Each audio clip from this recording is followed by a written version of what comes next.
And that's how we start the stream. Always has to begin with me somehow falling to my death. Hello, everyone. This is not how this was not how I was planning to start this. Hey, Thens, welcome in. What the hell am I doing? All right, 1 second. There we go. Yeah, there we are. Okay. Let's get this started. Today's gonna be Cathedral of the Deep. I was thinking about it yesterday, and I was like, you know what? I'm like 90% in this camp. We may as well go all the way. I'd rather not wade through Toxic Swamp right now, or deal with giant crabs. Merciful goddess, mother of the forlorn, who have no place to call their own. There we go.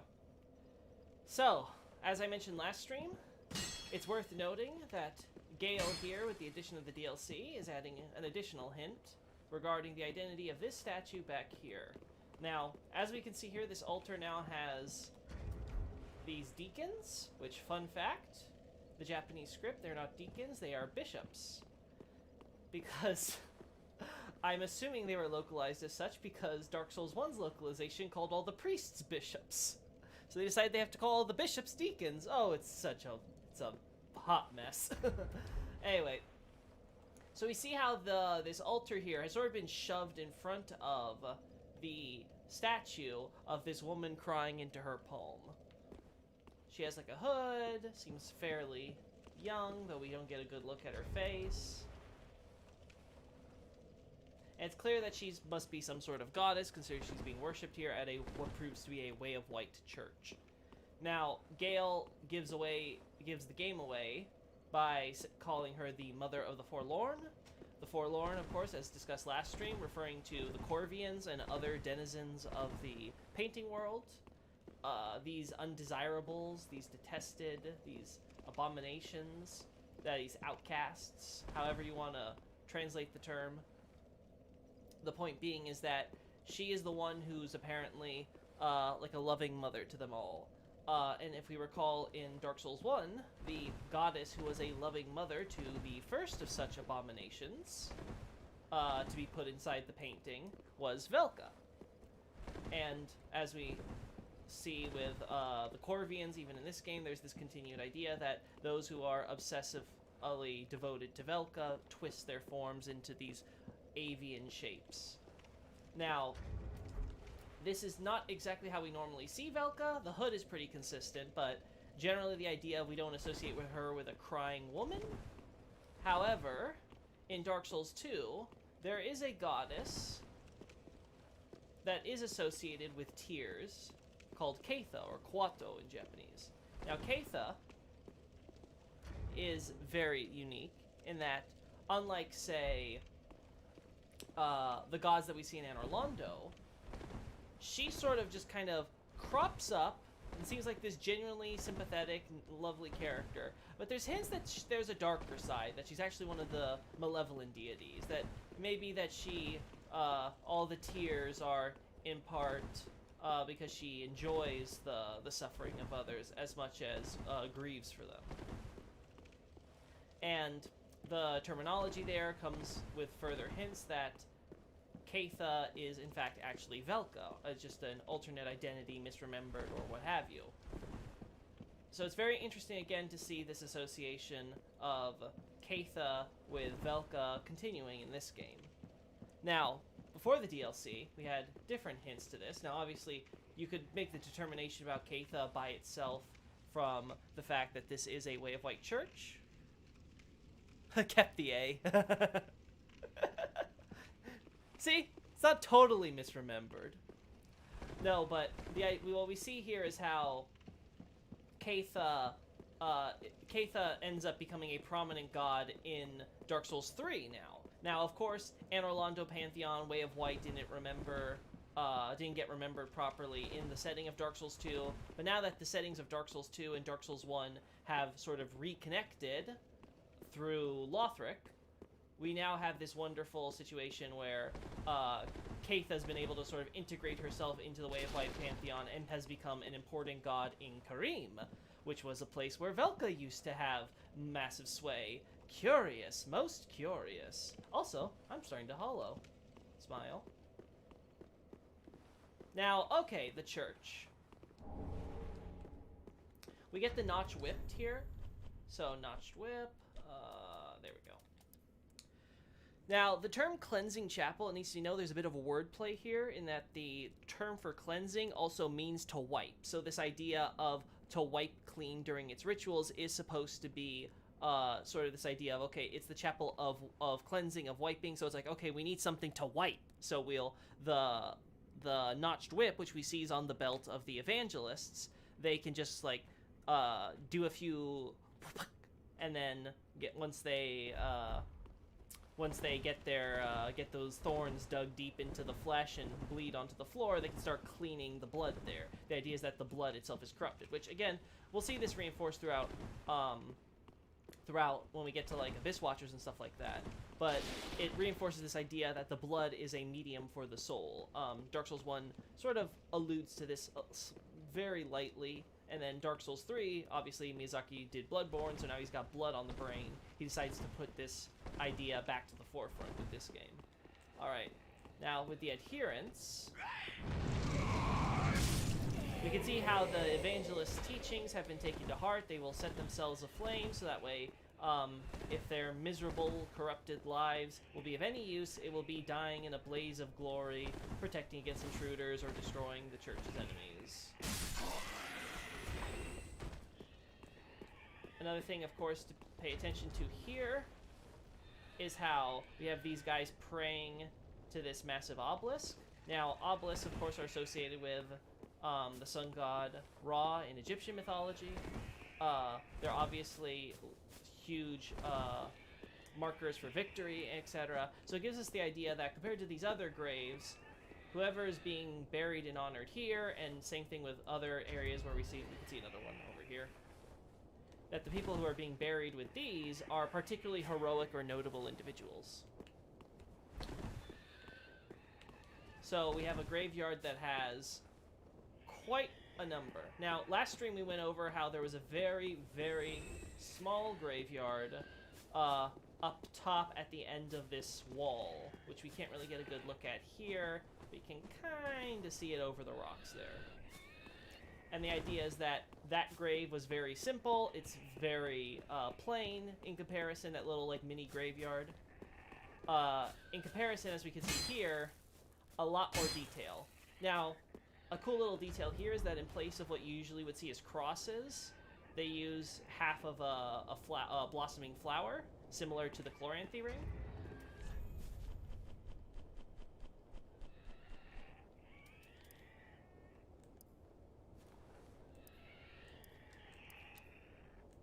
So it's kind of cool to see this idea of the flower imagery representing the sun and thus the first flame sort of being used in the same way that crosses would be used with Christian graves. Just so much little stuff to go through here. Obviously there's this.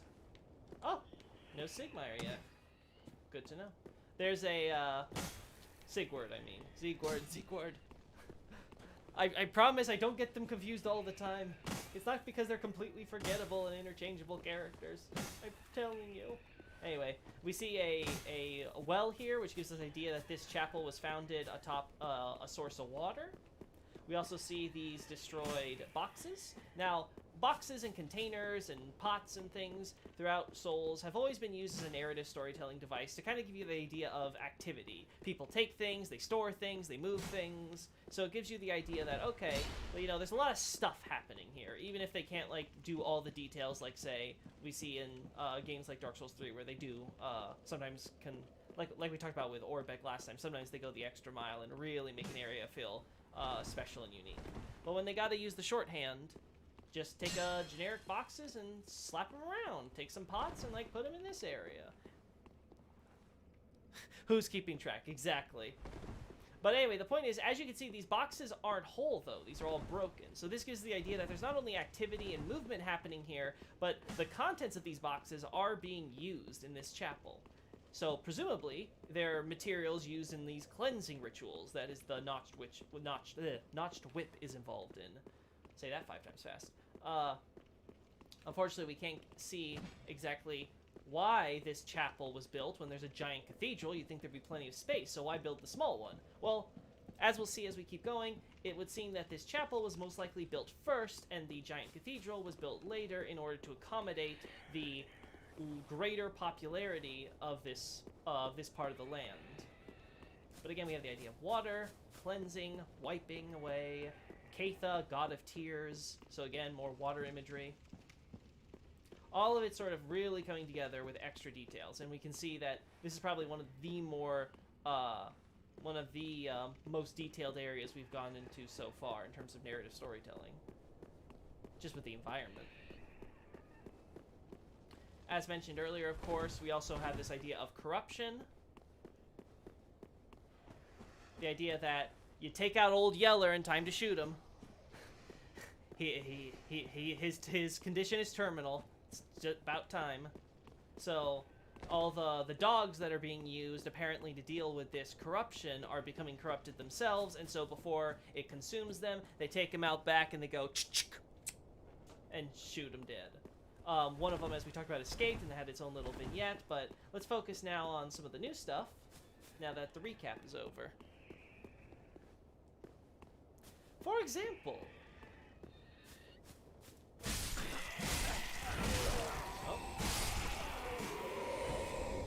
Estus Shard reinforces, of course, the sun and fire imagery here, of course.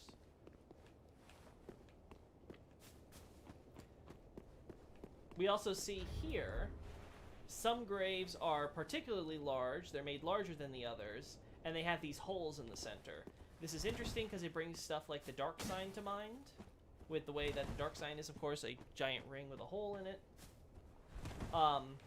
This gives us the impression as well that all these graves are probably normal people. These graves likely belong to undead, and they're made bigger with these holes, so they're much easier to identify, so when people are walking by or nearby, they know, okay, be especially wary around this grave, because you never know when an undead who, you know, just didn't stay dead is gonna just wake up and rise from the grave, and he's gonna be a hollow, and he gets you, and, well, you know, that's just not a fun time. If we pay attention, you'll also see that there's this fancy fencing with this symbol here. Hey, crows. Now, this symbol, a lot of people have tried to associate with Rosaria because we see it, the same fencing used in her area. But again, as we can see, it's just used in the cathedral graveyard. It's used in other areas as well, so it seems to just be generic fancy fencing. It doesn't have a particular meaning or association with anyone. Yes, that's the problem with undead. They just tend to not want to stay dead. And the church is like, well, we can't really help it. So I guess we just gotta bury you and hope for the best.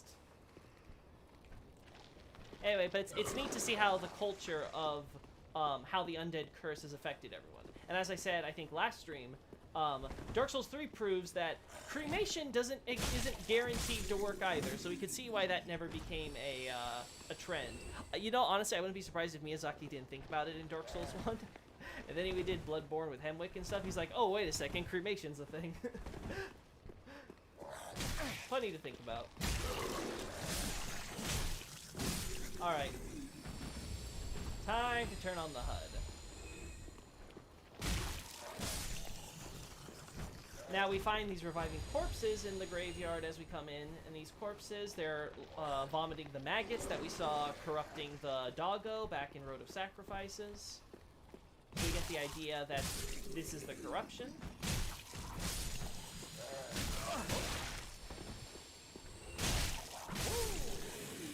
We're gonna be here forever.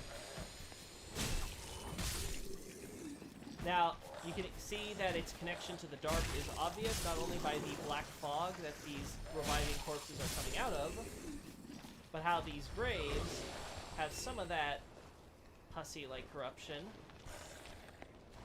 moving and undulating right here out of the rocks. We also see how these graves have these roots, black and similarly textured. Over here, this is another good example.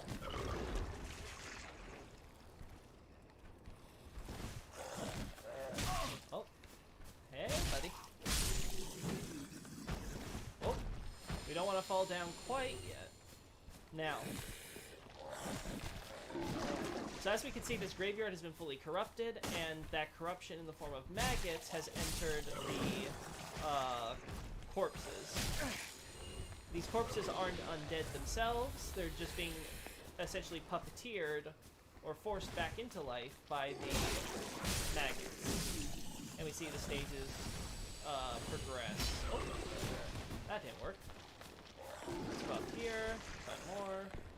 Now we find this, as we can see, much like other instances of the dark, they are hungry for souls. We see them picking out bodies from the graves and essentially feasting. This half-dug-up body belongs to an Astoran Knight, as shown by the Greatsword. As we can see, this Astoran Knight was one of these heroic figures who ends up being buried with these obelisk graves.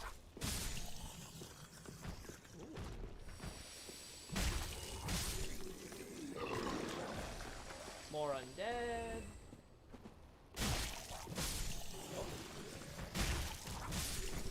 Also, interesting to note that this fire has been left out even though it's daytime. Curious if this is left over from an earlier build, like a plan for a nighttime in this area, or if it's actually supposed to be alluding to the fact that, yes, even here, everyone's using fire to get rid of stuff everywhere. Actually, I don't know if there's anyone who uses normal bolts. I think everyone uses fire bolts with their crossbows in this game. Just neat little trivia, I suppose. Alright, moving right along. Alright, this is just normal overgrowth. And then we see the corruption again here. Oh.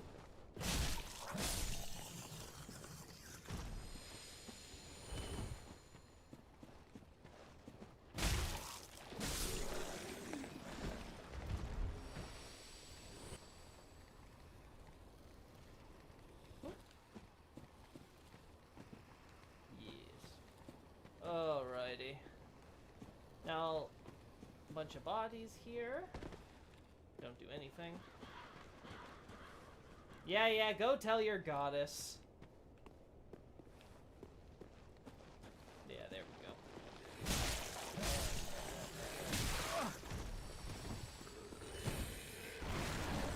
Oh. Now, I'd like to get a closer look at this, so let's backtrack. Oh! And here we see the second level of maggoty corruption. The maggots burst out and use the corpse's hind legs. Becomes more limp as we see. Whoa. Oh. There we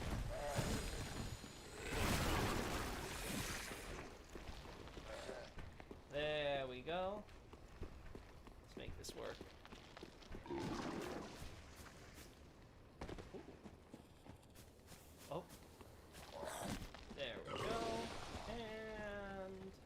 Back where we want to go.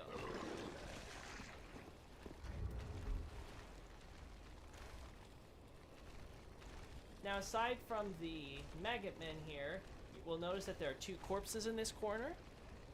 One of them is curious, and that's placed in a way that makes its head look like it's almost been severed from the body. The way that it's placed. Now, most of the bodies in Dark Souls are placed pretty well, so that way, if something's being covered by it, it's usually intentional to a certain extent. They tend to overshoot bodies and make them kind of float in many cases, rather than let any of them unnecessarily clip. So this makes it seem like this is more intentional. And then we see another body which seems to be left here in front of the grave. Now, the body that's sort of fully been taken out has a fading soul. So again, much like we've talked about in past streams, this idea that deserted corpses, they're left away to kind of like waste away, and eventually they turn into fading souls. So we can use this indication that when we find fading souls around areas that are or can be inferred to be graves, it tends to give us the idea that, okay, these bodies have been left here for a significant amount of time. So this seems to be one such body. We don't know what else about this body because it's just had a soul for us to take. Apparently nothing else notable. And along with that, we also have the Executioner Sword.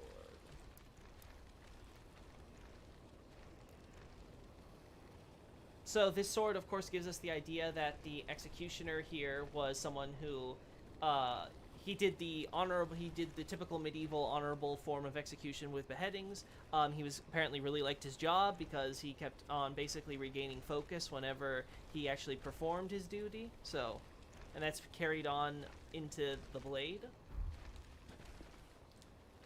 So we have here a executioner who looks like he's been beheaded himself, ironically enough. And a corpse, which has been seemingly just sort of left out here in front of a grave, almost as if it's been dug up from right in the area, which is very curious. Now, as we continue Henri and Horace's questline, we'll get a little bit more detail on that. But until then...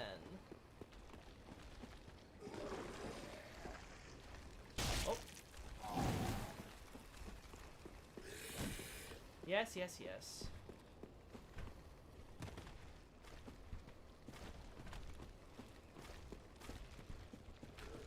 We see the final form of the maggoty corruption, where the corpse is basically just a little blob at the end of this tail on this maggoty monstrosity.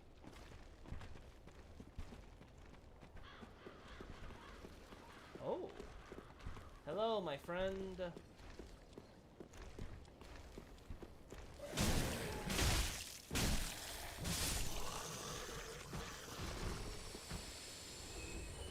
A lot of stuff we want to get here.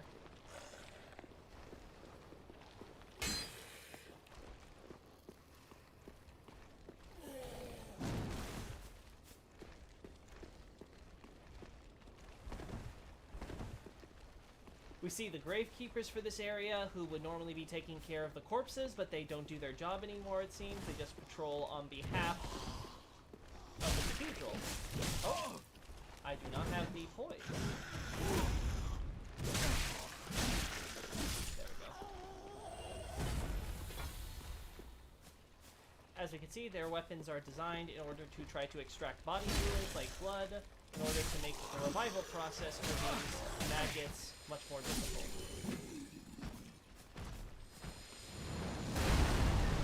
Large soul of an unknown traveler, white branch, repair powder associated with Ulasil.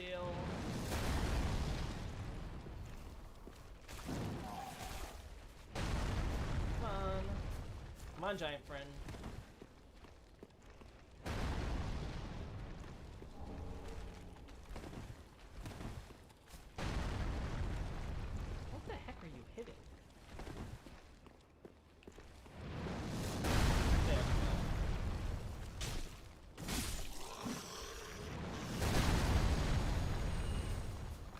Alright, we see these graves, much like the ones that we saw earlier, we use in Elden Ring, but their appearance is a bit more important in this game. If you look closely, you notice they have this hooded image of a figure in prayer. So it gives us an idea these are supposed to be clergymen. So we see the same image being used on these mausoleums. Now, interestingly, these mausoleums seem to have a dead ringer bell right at the top here. Now, obviously in history, these bells were used in order to tell people, hey, the person inside's still alive, let him out. But again, in context of what we talked about earlier with the commoner graves, seems to, and obviously this area has been treated a lot more respectfully compared to the graveyard here, a lot fancier flooring and everything like this, even though it's half collapsing and stuff. But we can very clearly see that, based on its position near the cathedral, this is probably its graveyard for the dead. And we have all these normal clergy, and then we have these clergy who the church wants to know whether or not they're really dead. So again, likely these mausoleums, and the fact that they are mausoleums with heavy stone to keep something in, is designed for undead. Obviously, in theory, a undead clergyman would be more dangerous than, say, an undead knight. How that would work in practice, I don't know, ask Miracle Builds. And of course, we also see these burial pots. Undead Bone Shard. We want to go down there because that's relevant for stuff, but... Alrighty.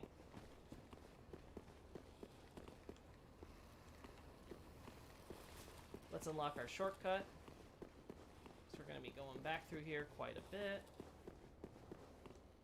Coffin, fancy one at that. Again, a little mortuary building. You can very clearly see once again this association that this is where the elites are buried. Isn't for the common folk.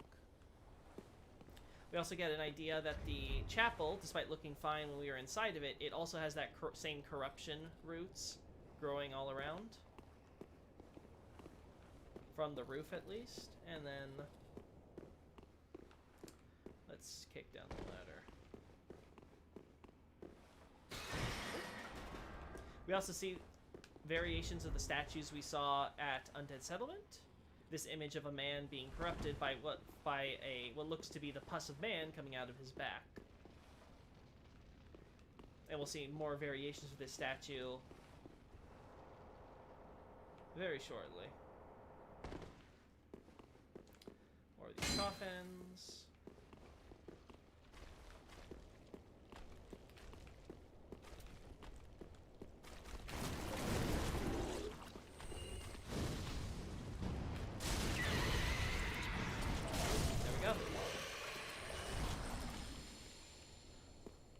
Well, don't worry, Thens. I will be clarifying pus of man as we keep going. The short summary on what I've talked about so far is the idea that we have humanity going wild and sort of bursting out of the body in this viscous fluid.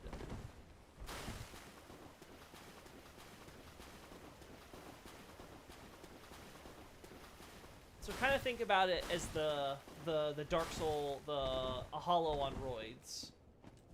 It's kind of the best way to think about it. Can't be contained by the body it's in.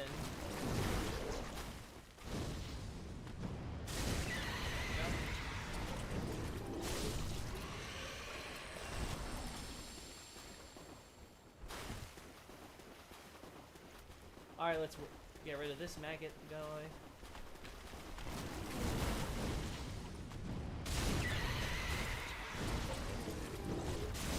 Now again, to reinforce the fact that this enemy is a continuation of what we see up here, these enemies will sometimes drop deserted corpse souls.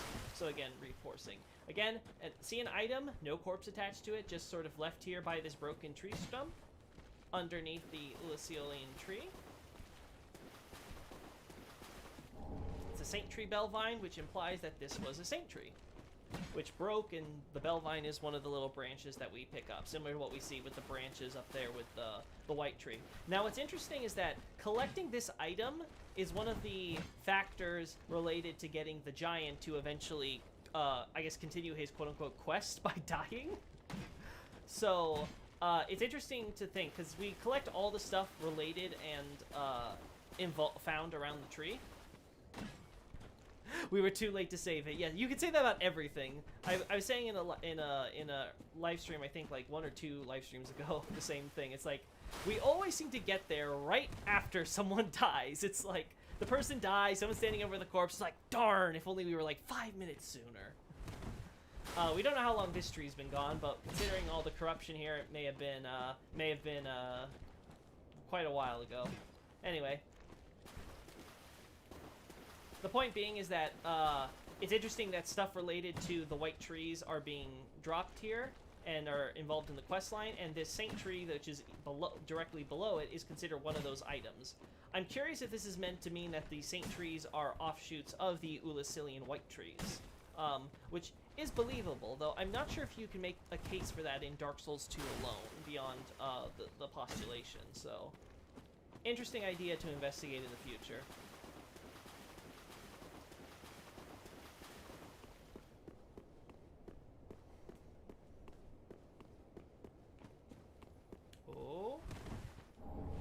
Titanite Shard. Titanite lizard. Twinkling. Do we want to go this way? No, we want to go the other way.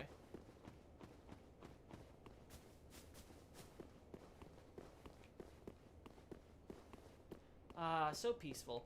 Oh, before I forget, also, again, much like we talked about with the well back at the chapel, we see this flowing water coming out from its flows this direction. So again, this idea that water flows underneath the graveyard as it does flow underneath the chapel. There's some source pockets of water here, which again just emphasizes its importance to this area. Nothing else here, so we can just go up. Now, earlier we picked up the Curse Ward Great Shield, which of course makes a point about how the shield that was used by the Pursuers in Dark Souls 2 is too heavy for an ordinary person to use, but, you know, if they could use it, just for the sake of argument, then we would be able to take the, they'd be able to defend themselves against curses. So we get the idea that, okay, this stuff is associated with a curse, this corruption, which again makes sense because we're dealing with the dark, and the dark always has curses attached to it. Are the crystal lizards the same creatures throughout the games? There's the variants in 2 and the ravenous crystal lizard.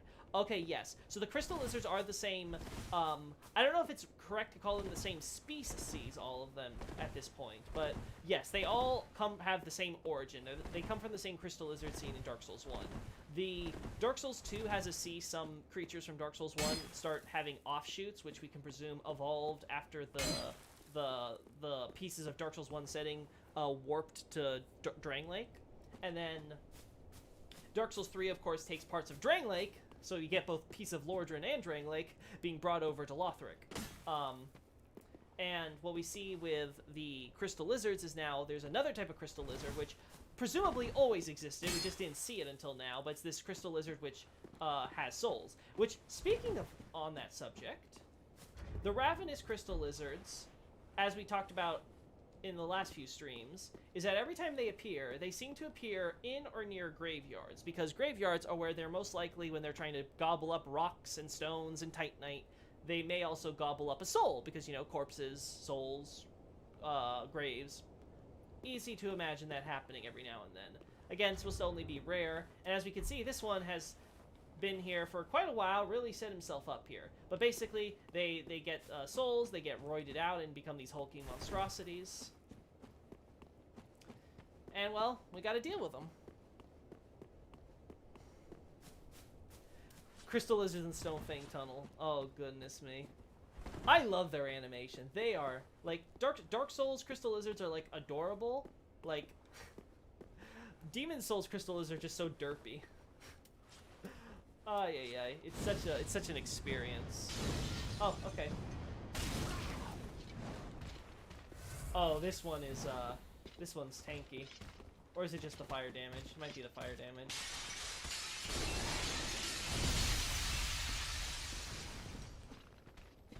Oh no.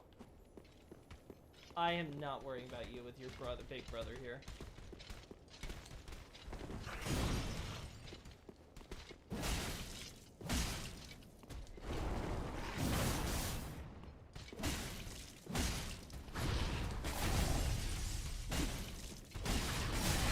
Oh, that was close. That was also close.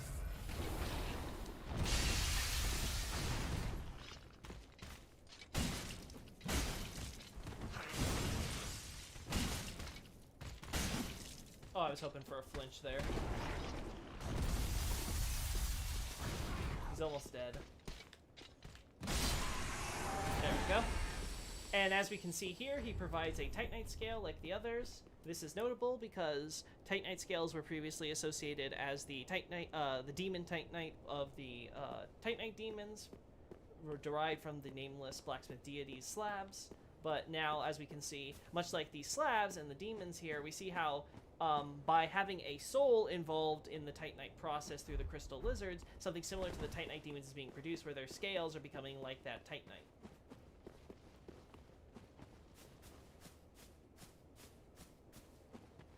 Now, more shards.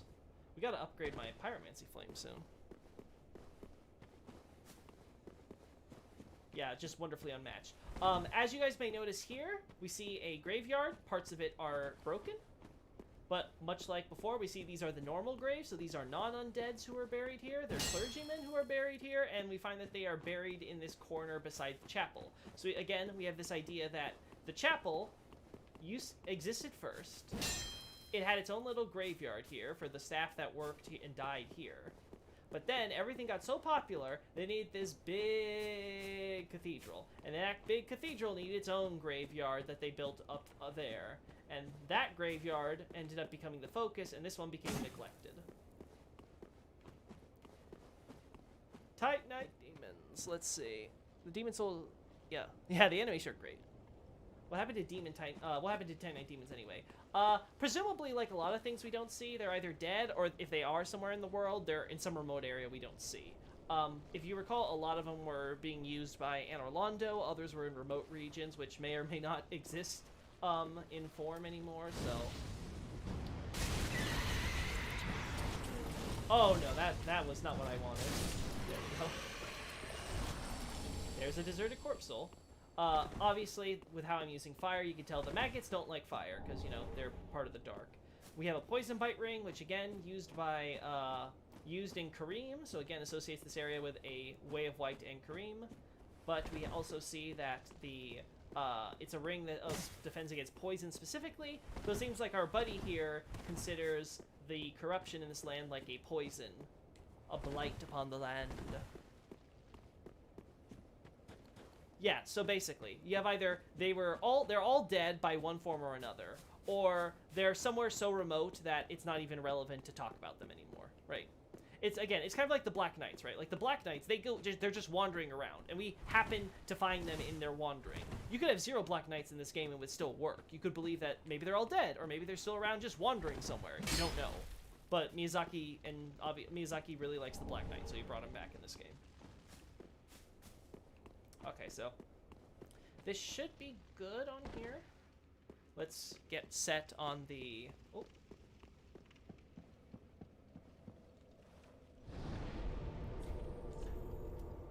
Fire... Yeah, let's go to Firelink.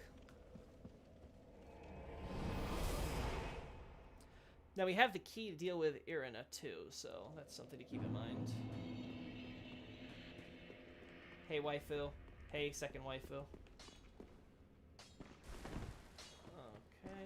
Hey, old man. There you are, unkindled. I am pleased. Yeah.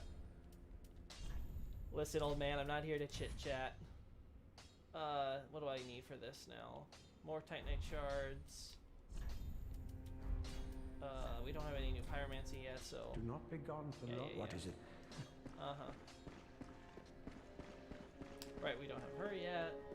We don't need to worry about Grey Rat. So I think we can go back. I don't think you have anything new to say. You haven't given up yet. You can make... Oh, okay. I don't need it. Not now I've flown the coop. So reference now he's a deserter.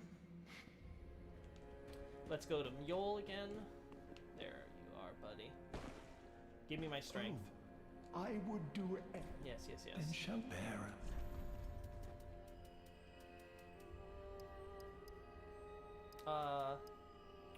I actually want to invest in intelligence again. Be safe, our lord. Yeah.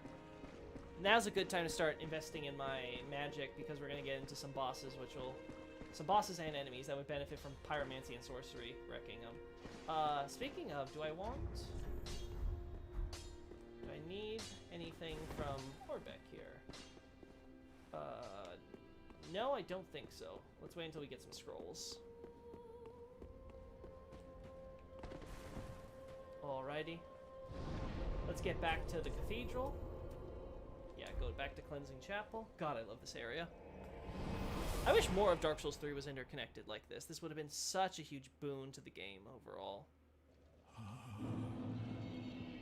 Merciful God, Yes. Fire, Tarian, Del, blah, blah, blah. Get these flower torches, too. Again, association with flowers, sunlight, the first flame. Yes, yes, yes. We can now skip these guys.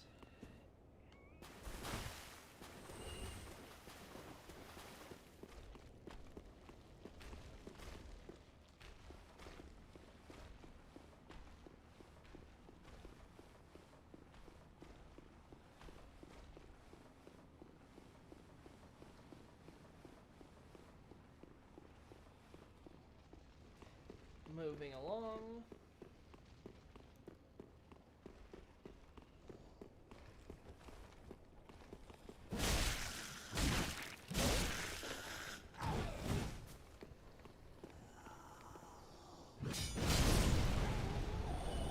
You have fire, I have axe.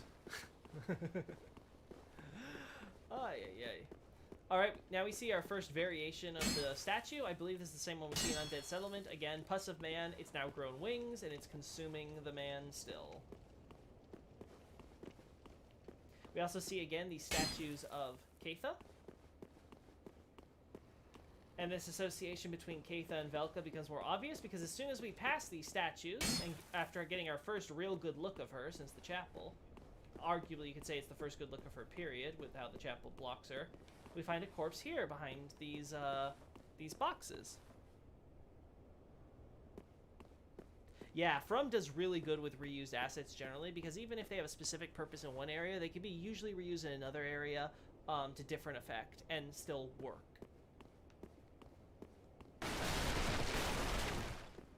And now we have rusted coins. Now, Loki, you might ask. Why are the rusted coins so relevant to Catha here? Well, these coins seem to be the currency of Lothric. And the Profane Capital, as we'll see later on, but let's focus on Lothric right now. Now, Lothric presumably inherited them from Dark Souls 2, Drangleic. Now, Drangleic inherited them from Alkin and Ven, who also we see use these coins. And these coins are special. There you go. Because they depict a goddess. This goddess is hooded, she has some wings, we see a book on this coin's image. She's associated with item discovery and thereby luck, which is again a uniquely human stat, as Dark Souls 3 makes abundantly clear. This goddess that we see, such as look at the Iron Keep, you see her with her wings. She's associated with judgment and justice, with how she holds the chains to the cages at the Iron Keep. We see her, of course, being used as something warriors pray to at the fortress for the Forest of Fallen Giants. We also see her, of course, associated with New Londo and undead/the dead with Nito in the Undead Crypt. Her statue's reused there. In some cases, they even replace her rather serene Virgin Mary face with a skull. Yeah, no more All-Father Lloyd, which will be relevant in its own right in a second. But the point with the focus on Catha here is that these coins are being were implied to be depicting Velka. And as we said before, there was a hint in Dark Souls 2 of Velka and Catha being one and the same. And now we're seeing these coins being also conveniently left on a corpse here, right as we get our first good look at these statues, who you could easily infer to be Catha. And as we can see, Catha's now a huge force in the way of white. Lloyd is all but forgotten. We also start seeing the corruption even more prevalent here. Some movement from it in these areas, or these roots. But we can't get in through this entrance here, so we gotta go this way. Red bug pellets, again, help them when they burn.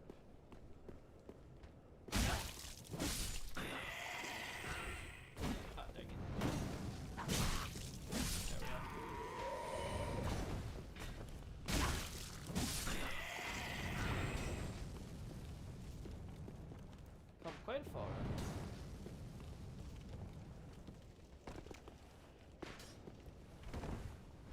Velka taking over. Imagine the god, the most orthodox god gets replaced by the most heretical god. Oh, Lloyd. How he would be shaking in his boots if he were still around to see it. Fire bombs. So as we can see, they're using lots of weapons, fire swords, all sorts of things in order to deal with the pus. Or, sorry, not the pus, the maggoty corruption, which, much like the pus, is sort of here. Though we see, of course, from the statues here, the pus is another big concern of this cathedral. So this idea that the cathedral was likely focused on cleansing the dark of humanity, including things like the pus, before this maggoty corruption took over. So what's the exact relation between these dark maggots and the pus of man? Well, let's keep going and see how these dark four powers relate. Or don't relate.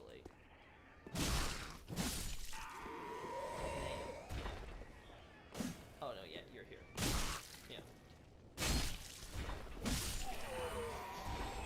Alright, we got another Traveler Soul. Now, we've noticed that there's been lots of Travelers from as soon as we got to Undead Settlement. They've been increasing as we go down the road of sacrifices, and of course come here. The idea being is that tons of Travelers and Pilgrims would obviously be wanting to come here. But after this point, we stop seeing just Traveler souls, we also start seeing Soldier and Warrior souls. And as we can see, many of these Travelers take up arms and become defenders of the faith as adherents of the deep. Oh, gosh, that takes a while.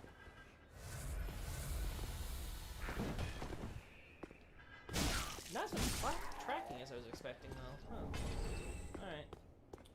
We also see these bronze stakes being used. Now, bronze, brass, pretty much anything that's used as copper has been associated with the gods and thereby holiness. Obviously, we can see that this even seeps into Isolithian / Pyromancy culture, as the pyromancers here wear similar copper / bronze. In this case, it's bronze, which is turned green because obviously it lives in a humid swamp, so the humidity and oxidation is going to cause a lot more of that that coloration to happen. It's not going to stay this color. And the idea being is that these are sort of amulets which help defend against evil spirits of a kind. And obviously, if you're talking about using holy bronze, quote unquote, against evil spirits, you're obviously talking about the dark and Dark Souls and the Pus of Man, etc. Oh yes, wait until you see Abyssal Archive. Anyone who reads Abyssal Archive will fully understand why Velka is bae. She is just, I love her. That is the greatest hitbox I've ever seen in my life. Woo! I'm freaking matrixing my way around here.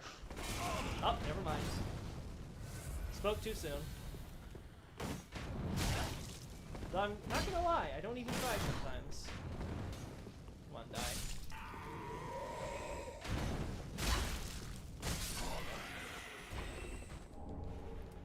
Ooh. Oh. There we go.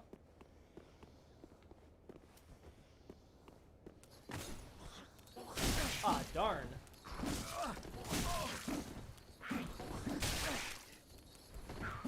Ah, curses.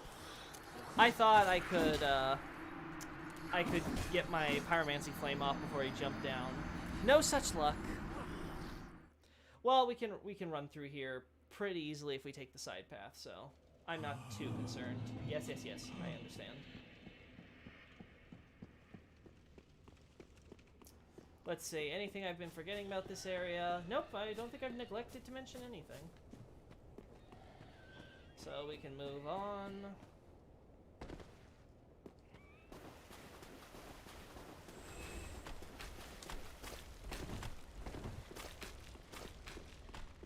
Come on, get up there. Faster, you fool! Don't you see the monster chasing you? Thank God they can't climb walls. Oh. Yeah, so on the topic again, back to Velka. We see, of course, Velka has become the huge influence of the Way of White.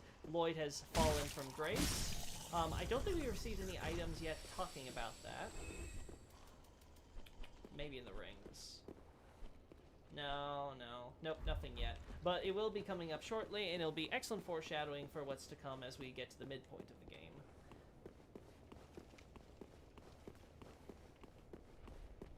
Not that concerned.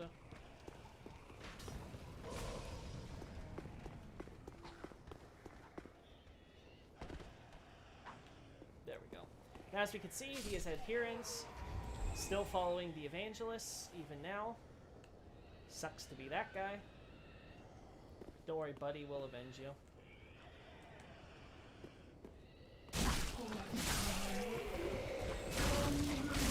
Oh.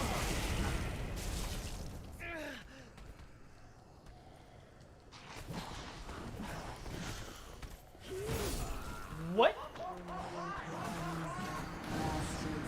Well, I should have been looking.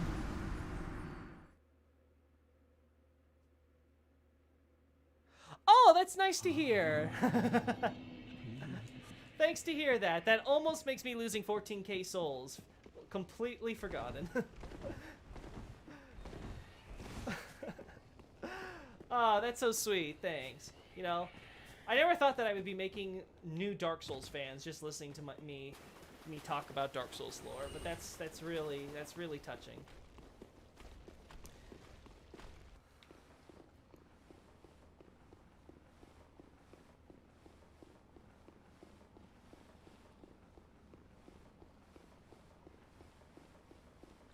Now, I haven't really talked too much about pyromancy culture yet, so since I've got to now work off my terrible loss of souls. Hey, buddy. Buddy, I'm grieving. I lost like 14k friends. It's really hard. There we go. Oh. Oh, oh. This is what I get for looking at chat.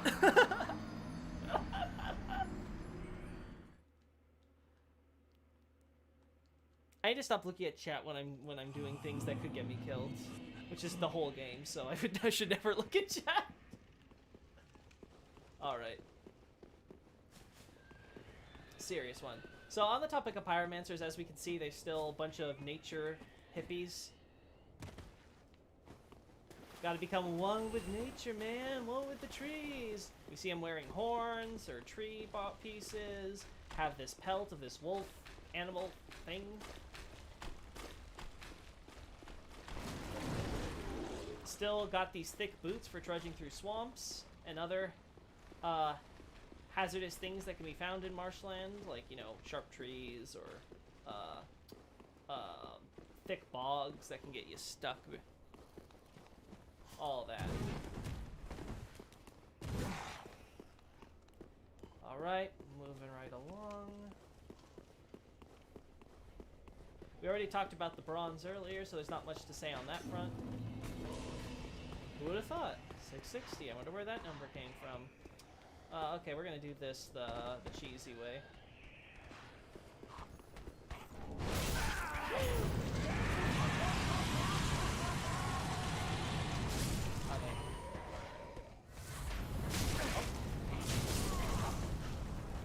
Right. Beaten this game 4 times before, guys. Just want to remind you.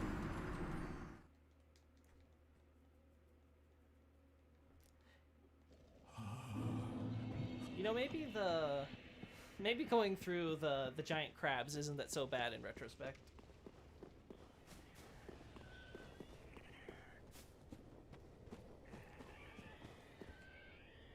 Let's see.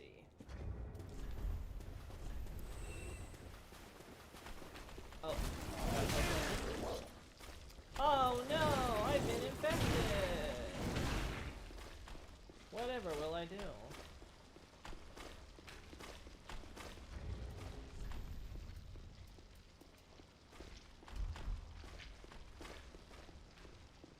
Let's just hope I can survive the bleed. Yeah, I can survive the bleed just fine. It's everything else which I have to worry about.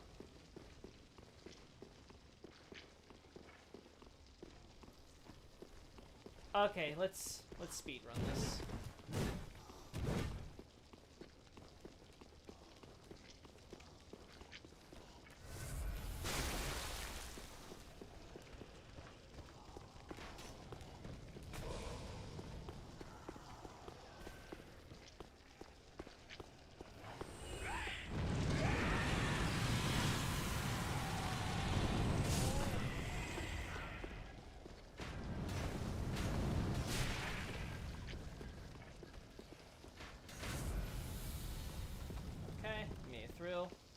Don't think I can get through Big Boy by myself.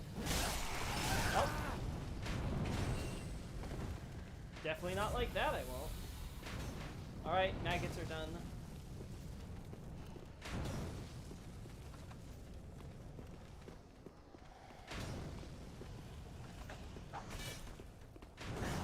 Oh! Fun.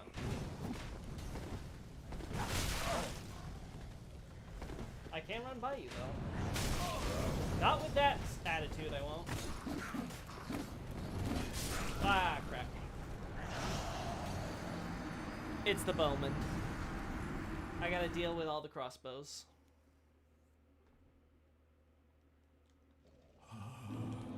If I can do that, I can run by most of the others and make it inside.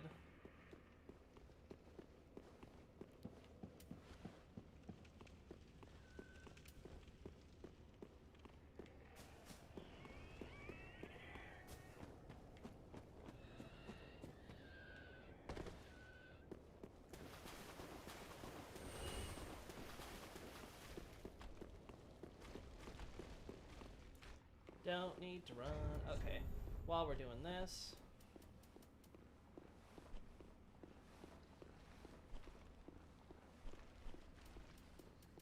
Yeah, while we're going through here. Yeah, everything else seems to be covered pretty well.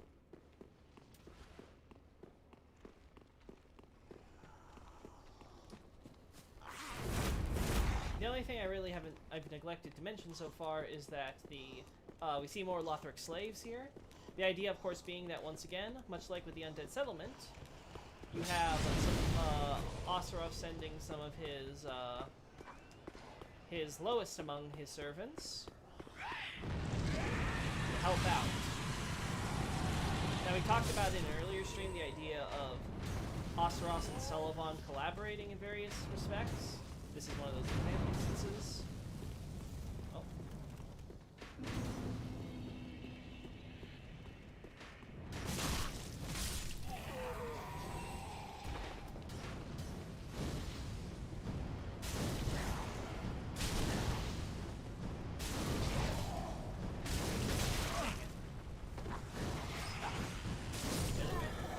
Alright, Big Boy dealt with.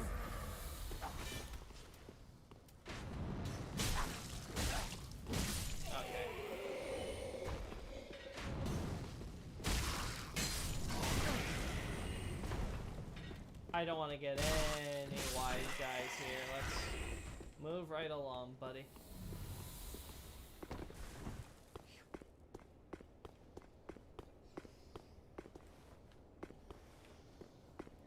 Oh.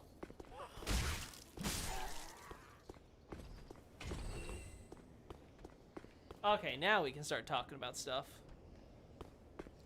Finally! Okay, so before we got walled off for a little bit there. I swear there's a ghost following me. Oh, okay. You do you, buddy. Don't let your memes be dreams. Or whatever, I guess. Oh, okay. So from up here, we can very clearly see that I'm apparently being chased. Okay, whatever. Oh, there you are. Actually being chased. We see more of these pus statues. This time we see them facing down over to this giant lake. Now, if you notice, this lake is located right next to the chapel. And it's also located right behind the wall where the dogs get shot. And as we recall, at the corner of this wall right here is where that very plain little graveyard was. So you get the idea that that graveyard was having all these dead buried for whatever reason because of this pool here. Now the pool is very dark, it's a stagnant water, which stagnation is a very big theme in this game at this point. We can also see how the church has built a little balcony area overhanging. There's even signs that maybe there were doorways and stuff here that have been since closed off with the wall as things have changed. So the idea is that, okay, this pool here, it's associated with holiness, apparently, because as we can see, a lot of incense burners and stuff have begun being hung on these, what do you call them? Flying buttresses or something like that? Someone with architecture can correct me if I'm wrong.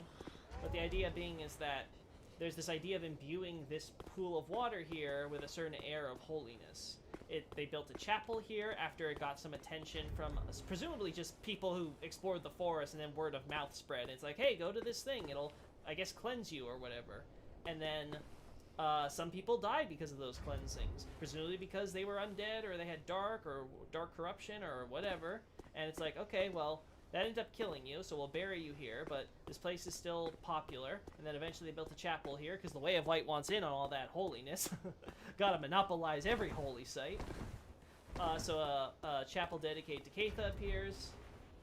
Nice little bell here to give us the idea that it was probably used for like some sort of signal to the rituals here. And then eventually the cleansings became so much, you had so many pilgrims coming through that they ended up building this giant cathedral to facilitate it. So, the short history lesson of the Cathedral of the Deep, everybody. Whoa. Oh.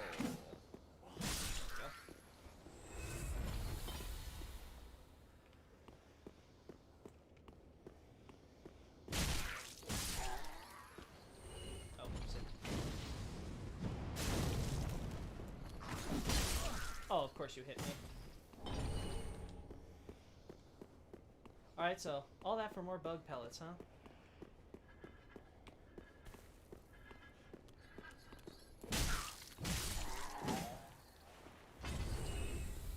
Now we did get earlier some undead hunter charms. Now we see these associated slightly with Lothric, and to show that there is some, again, collaboration between the Way of White and the Lothric religion. But we also see, of course, that these were once associated with Lloyd and his cleric knights, but no more. He's now basically become a relic in the Way of White faith, where he used to be so prominent. He was, of course, the Allfather. Now, recall that the term Allfather does not mean that he was literally the father of all. This is a localization choice for a word that means, like, chief god. Again, think of, like, your Zeus, your Odin. It's the person who's in charge of the pantheon of the gods. Now, the idea being that Abyssal Archive will go over when that comes out is that in Dark Souls 1, the Allfather, whether in effect or in actuality, depending on when this title was invented, would be Gwyn, and then obviously that would be passed on to his firstborn, and then of course eventually passed on to Lloyd once the firstborn is out. And now we have to be careful. Oh, we both win. Again, we can see how extensive this corruption is. We can see why they're trying to use these stakes to kind of contain it. To little effect, unfortunately.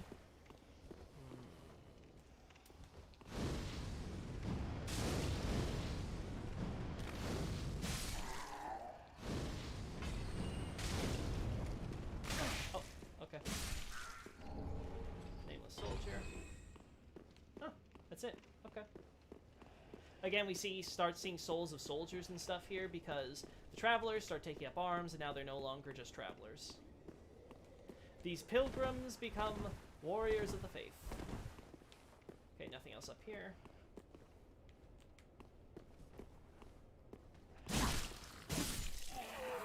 No more assassinating. See Undead Settlement.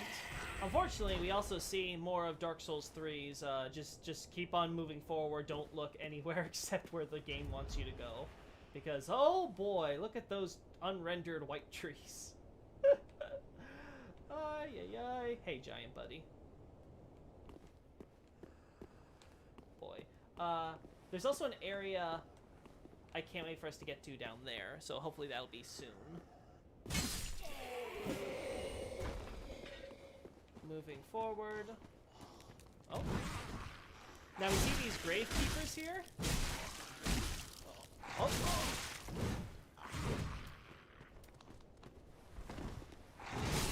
Oh, darn. I thought that was the staircase. My mistake. Well, now we can rush through this area, though, because There's not too much to talk about in that corner there. I would have liked to have gotten a little bit of a closer look, but it's quite simply just an area where you see a pool, or at least what looks like it was a pool. It's now been filled in with dirt to seemingly try to keep things out.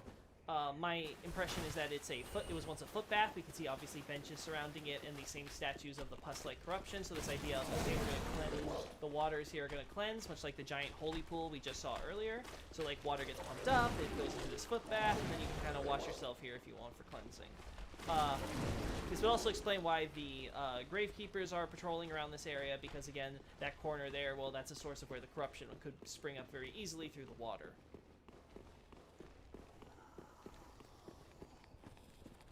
There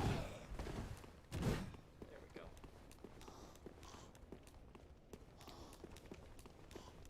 I'm being chased by a slasher! This isn't Dead by Daylight. Moving forward. Yes, yes. Yes, yes.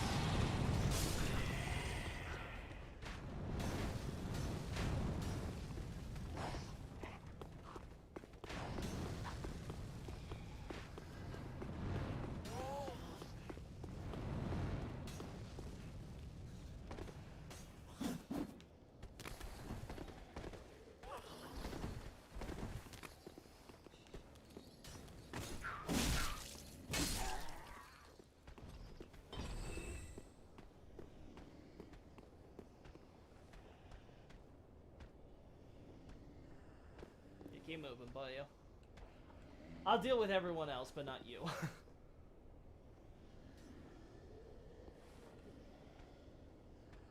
Yeah, move on, you coward.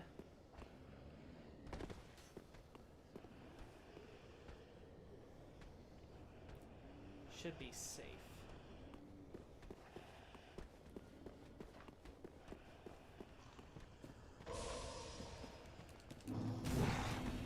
Again, as mentioned earlier, pool.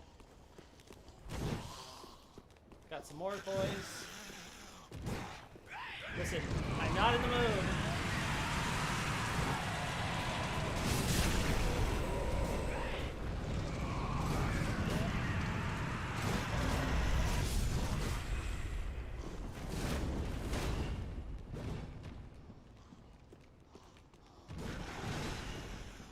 Hey, Aldrich.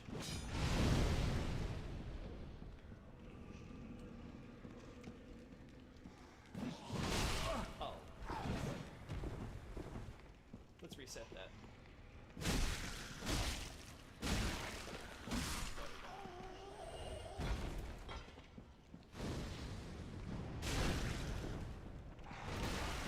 Oh. That wasn't what I intended, but okay.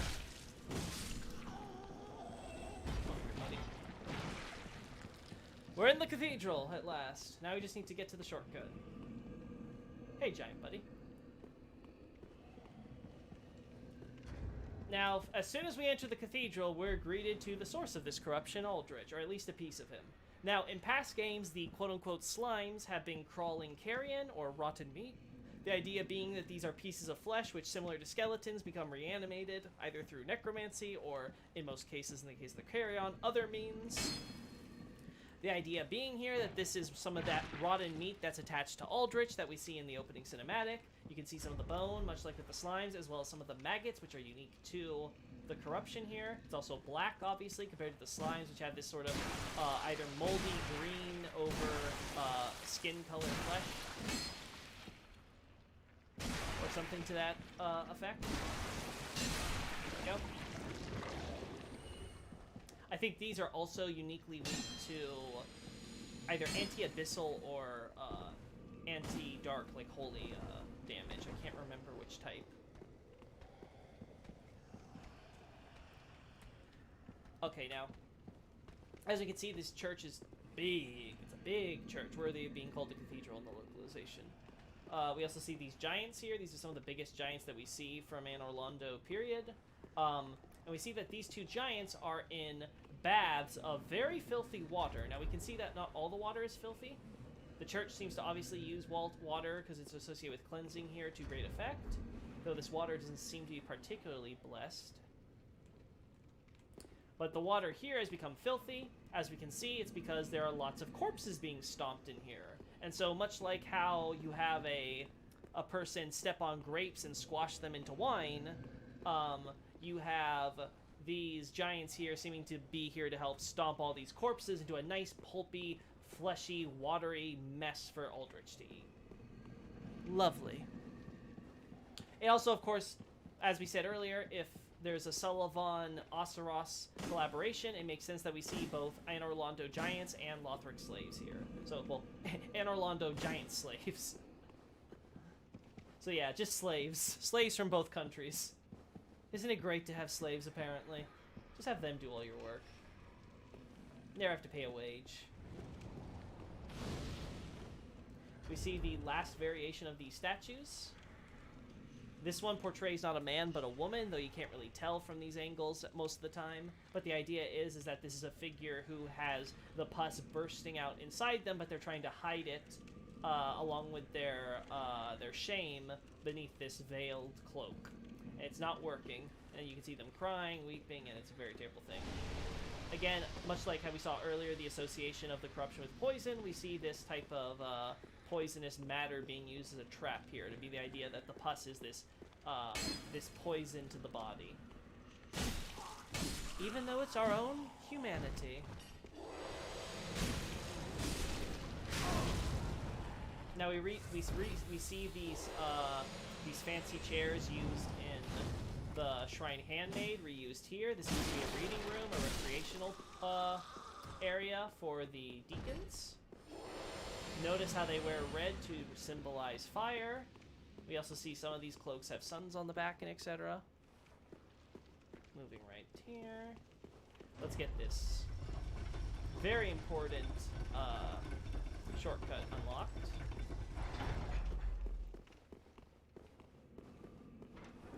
Open here.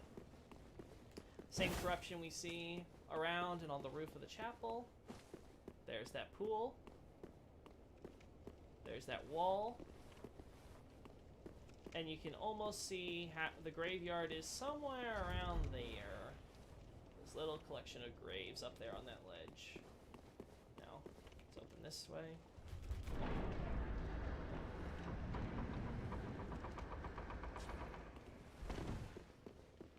There we go. All better now. Now we don't. Again, we see this use of boxes still around the chapel. And it's very relevant that we see these with the chapel here, because follow right along here, head up the lift.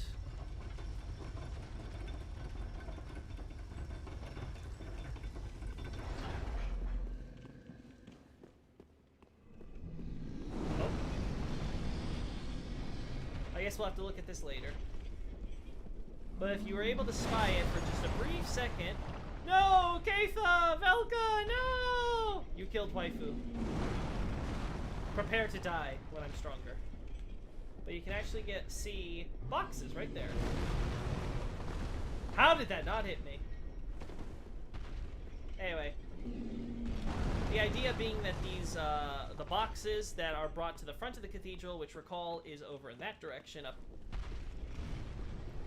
These boxes are brought into the cathedral from outside.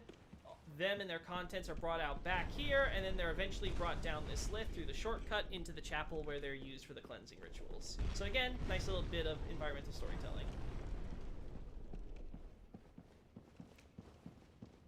Now we head down here, and what some may recall... Oh, there you are. Oh, that is...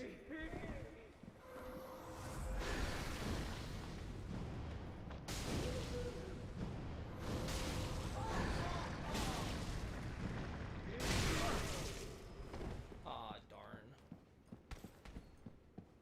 No Aldrich corruption here. I'm kind of shocked. I thought it was here.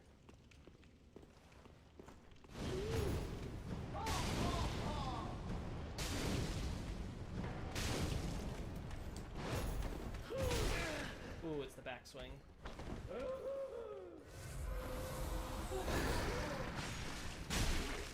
There we go.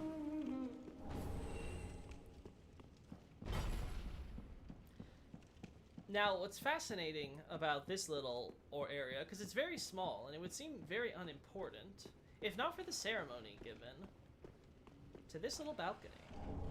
Now, we find a deep gem, which I'll talk about in a second, but as you can see, this little balcony area directly overlooks the pool. There's the cleansing chapel over there. We can see our little area there. Now, it's very hard to see this area from the outside, but as we can see, this area is where you can kind of come and have this little private, almost like a small chapel of its own, to pray and worship to the pool here. Now, the corpse, not only does it give us the idea of the evangelist, like, sort of staring, looking, and killing intruders or something to that effect, it also gives us this idea of what the deep is. So we create deep weapons, which are associated with the dark, but the idea is that this is a dark that man has never known before. So the you can't use intelligence and or faith in order to scale these weapons' damage. It's just sort of like the damage is what it is. We don't know how to manipulate it further and work with it, which is a very interesting idea, but it tells us, okay, this is the dark.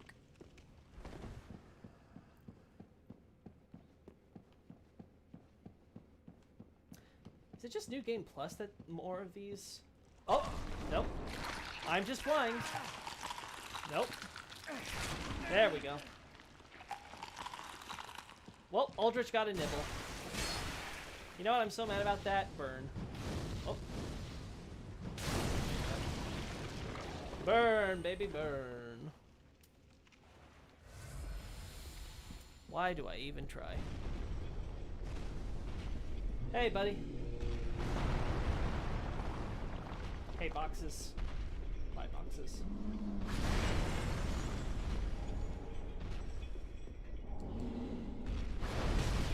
Oh, of course.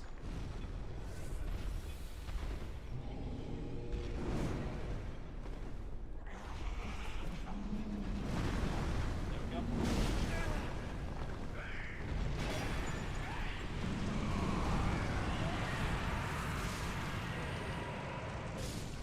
Yeah, go kill yourselves. Don't deal with me. Ooh. Now, this little corner is, again, another little chapel-like area where they would worship. Again, we see how the altar has placed the deacons as the subject to worship. So basically, you have the bishops of the church worshiping themselves. Very interesting change for a church that was, at least originally, seems to have been dedicated to Catha. Now, as I think we all know, this is not just any chest.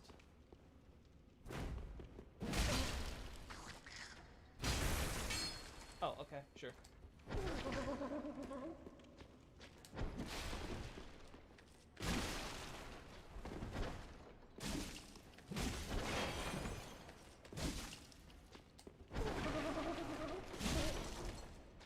we go. It's a mimic. Now, mimics have traditionally in Souls games been used to mark security chests. Either the owner of this chest wants to keep something particularly safe that's especially important to them, or they're trying to hide something that they definitely don't want others to find out. Compared to normal chests where obviously no one knows how to just, get a lock. Oh, yeah. So the idea being is like, okay, we open the chests, we look inside. What are they hiding? Well, we have this deep braille tome. Now, most of these holy books and scriptures are used just to compile miracles for the faithful to be read to, but this book has had some corrupted stories related to the deep added to it. And as we can see, there was at least a time where this was frowned upon enough that they would want to keep it hidden. Very unnerving, yes. Mimics are... I just love them. I think they're one of the... It's one of those things where it almost feels generic, the Mimic, because it's such an iconic design by itself.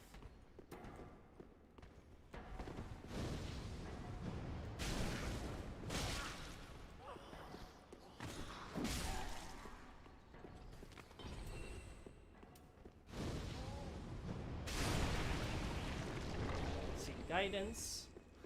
Boy, do they need guidance in this place. Now, one point that's made consistently about the Gravekeepers and the Deacons is that despite everything they tried with all their holy powers and resources at their disposal, the flame, the miracles, whatever it may be, it was never enough. And it became an increasingly desperate situation to try to hold back this corruption of the deep. Now, the Deep itself was a name that used to just simply be used in reference to the pool, as we know that it was once peaceful and holy. But because it was this way, that made it very easily something to be corrupted, being a stagnant pool of water with nowhere to let out all the... Oh, this is not the situation that I want to be in, so we're gonna... Oh. Nope. No exit for me. It's fine. I want to risk my life trying to dodge a giant again. Who wouldn't? Now, the idea with the deep corruption, of course, being that as it spreads, as it gets worse, it all as the holy pool becomes more tainted, with nowhere to let it out, eventually the deep itself essentially becomes that unholiness. And as we can see, the result is all these monstrosities. Now, the deep itself, what distinguishes it from dark is the stagnation aspect. Much like what we've seen with everything else, there's a certain case of the dark itself stagnating, similar to how we see humans turn into stone, trees, ash, etc. Oh. What? Damn. You know what? Why do I have these on my quick bar at this point? They've gotten me killed, I think, more than they've helped it. Another 12k souls.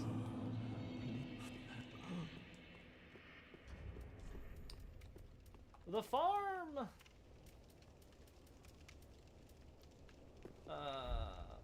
No, yeah, go to equipment. Get rid of you.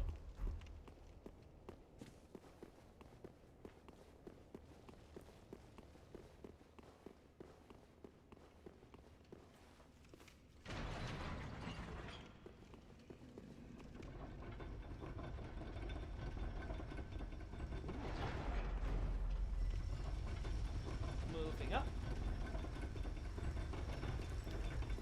Listen, giant slave.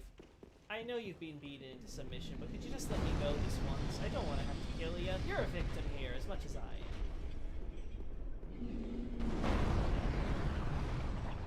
Yes.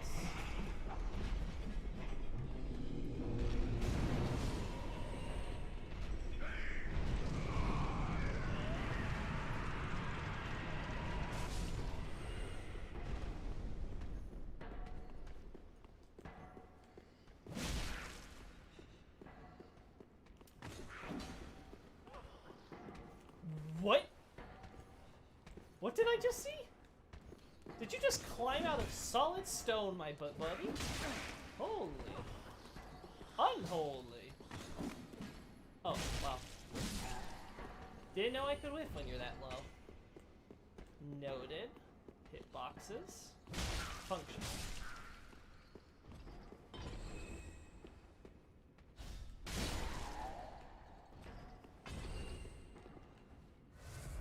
This is also our first look at a Cathedral Knight. Now, these knights actually don't come from the cathedral itself. We see these are actually the royal guards of Osseros. Again, much like the slaves, they are proof that... That was a failure on my part. Oh, I didn't know you guys could double it up.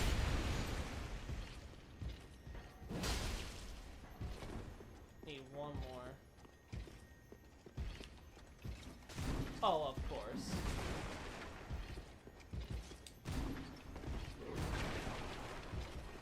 There we go. Perfect. So these are supposed to be the royal guards of Oseros, as we see. Now, these knights wear red, while the ones that guard Oseros wear blue. I talked about this on the first stream, but there's a very clear delineation between red knights, who are considered lower rank, and blue knights, who are considered higher rank. The blue knights are the ones who are trusted with guarding the royalty, at least by priority, for sure. And it's very clear from that Oseros took some of his guards, and he said, okay, you weaker ones, I'll send you to defend the this cathedral to help out my boy Sully here with this whole corruption containment thing. So again, he's not just like, oh, I'll send the slaves. I'll send some of my best men, my worst best men, but my best men. Ooh, let's do it. Let's do it.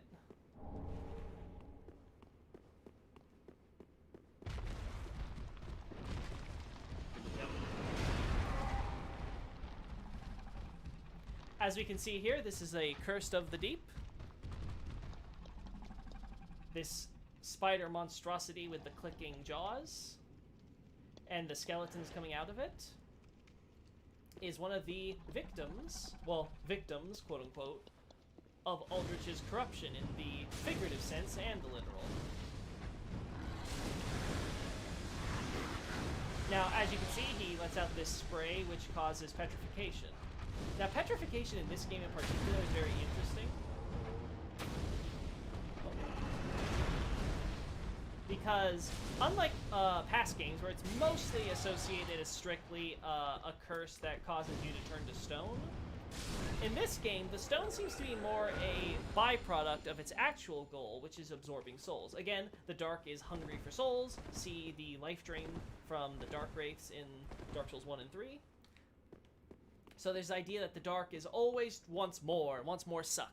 So in order to accommodate that, we see with deep magic especially, and in some cases the Pus of Man, is the idea that a curse which turns you to stone because it sucks, because so much of your soul is getting absorbed, that the very matter of your body no longer has any of that disparity. And again, when reduced without disparity, it becomes to its primordial nature as just rock, so you turn to stone. So again, petrification is sort of like the accidental byproduct of what these deep enemies are casting. Functionally, of course, it's still the same mechanic. The reason why these accursed exist is because Aldrich decided to have them sort of become like his acolytes and perform the same acts of cannibalism to the point that they would transform. Now, he turned into sludge. They just turned into spider things with a bunch of the bodies of presumably some of their victims sticking out in pain, suffering, etc. But again, same concept.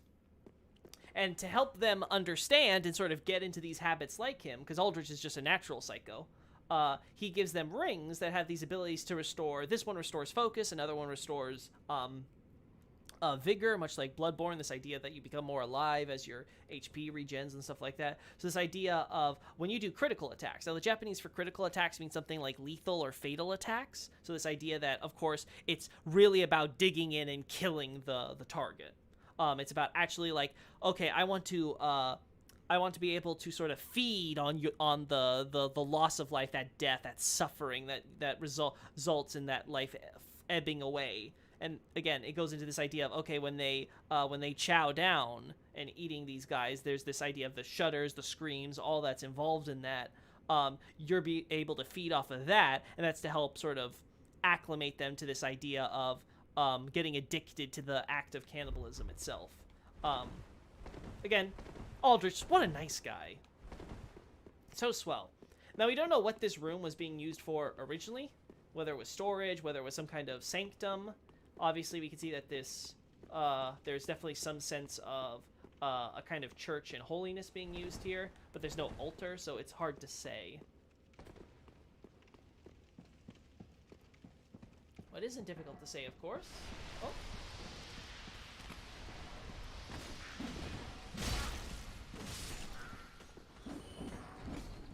Oh, there's another one I didn't pay attention to, huh? Where is he? Oh, I don't see him.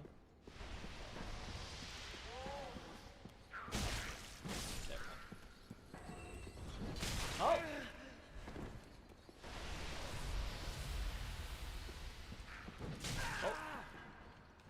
not expecting bleed. Should have expected it from the Flamberge, but Flamberge did not disappoint, that's for sure. Okay.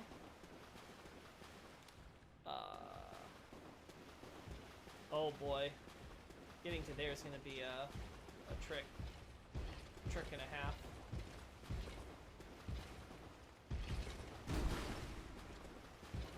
Yes.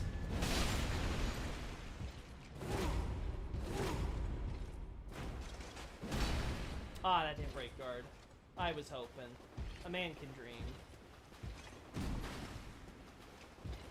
Oh, okay. Sure, game. That's how luck works. There we go.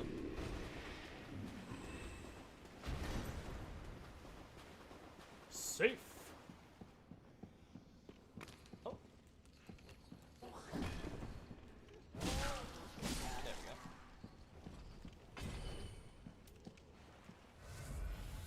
A little bit more on the Pyromancy front.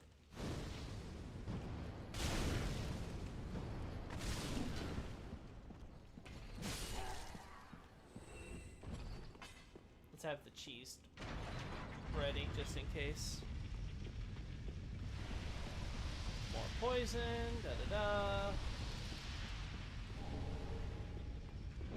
Wading through a bunch of flesh and entrails because why not?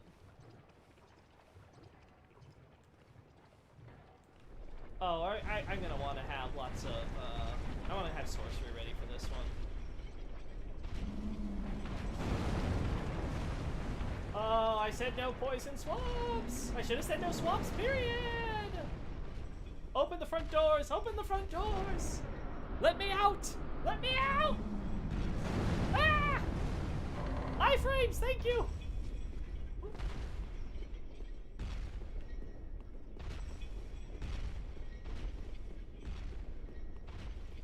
Alright.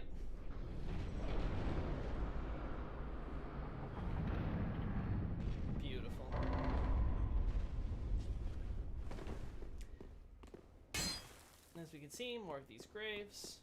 We've been seeing these graves scattered around here, but this one's very notable because it sort of seems to be symbolic in a way, considering the item that was left at them. The Saint Bident is associated with Klimt. The idea being is that Klimt was once a very faithful, powerful archbishop of the, or as the localization calls him, archdeacon of the Cathedral of the Deep. But, unfortunately, he kind of found that his faith was misplaced, and he left the Bident along with that faith, that wonderful faith that required to use it, behind. He put his faith instead in another entity. As I mentioned, I think last stream it was, we can see that this is supposed to be the formal entrance, but it has since long been destroyed. Rocks have been used to block the way, so nobody's getting out through the front doors. No one gets an easy exit from the cathedral once you're in. If you want to leave, you have to somehow get through all that corruption and death and destruction there. And do you really want to take your chances? No. Somebody wants to go home, though. Anyway, so the point being is that it's very clear. It's kind of like, okay, we're going to burn our bridges. Either we get rid of this corruption or we all die trying. And as we can see, they're all undead, so I guess it was the die trying. Not very good. And as obviously we can tell that even though they become undead, there wasn't any of this like, oh no, they're undead, we have to kill all the undead. No, no, no. It was like, okay, listen, we know you're undead, but like, we need everyone we can get on this. It's pretty bad. So it gives you the idea of how bad stuff was.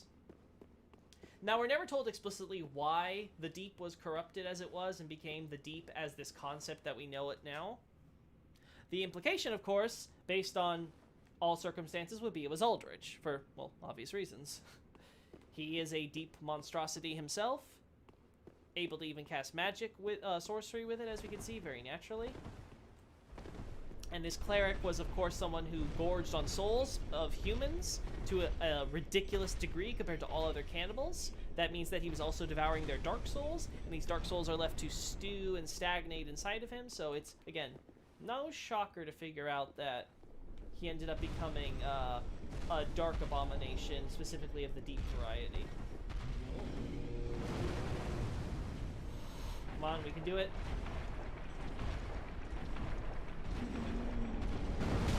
Oh, that was close.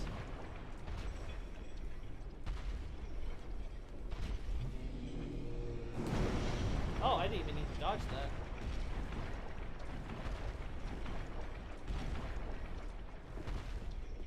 Run! Run, my babe! Alright. We did it. Nanny boo boo, you can't catch me. Hey, hey. Hey, hey. Now moving right along. Let's mosey on over to this place. Have this prepared just in case.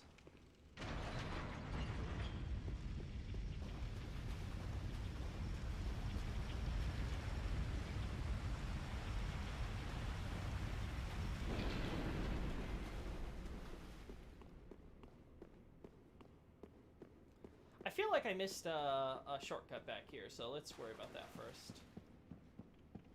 Yeah, I'm pretty sure I missed a shortcut.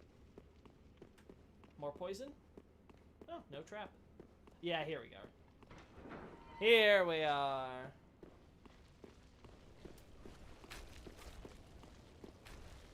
Hey, buddy. Oh, no, okay. If I can't hit you from that angle, fine. I don't mind. Let's open the door here. Now you want to trigger patches, so let's go this way.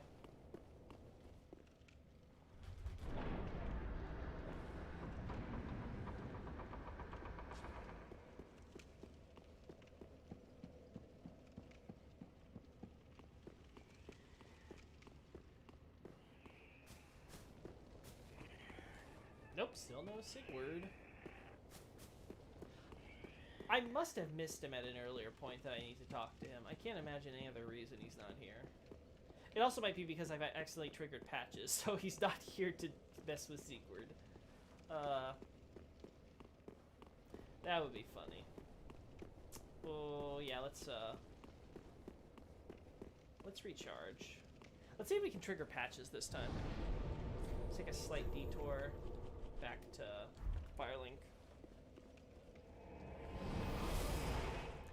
Also need to start cashing in my souls.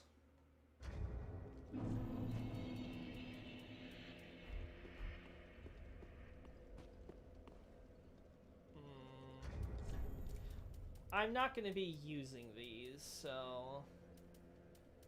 Actually, I might use you. Actually, wait. No, there's no reason to. Yeah, okay.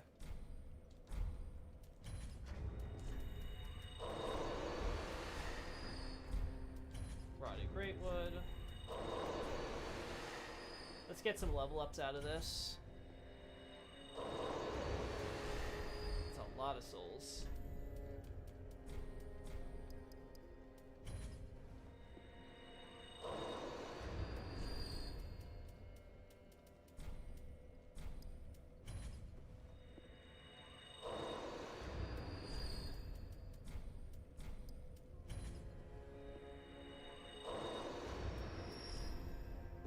I think we should be able to get at least might need a little more. We'll see.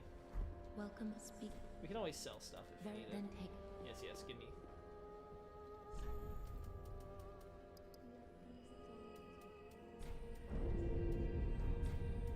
Farewell, I've made the Yeah. I'm missing some very important souls, but we will manage.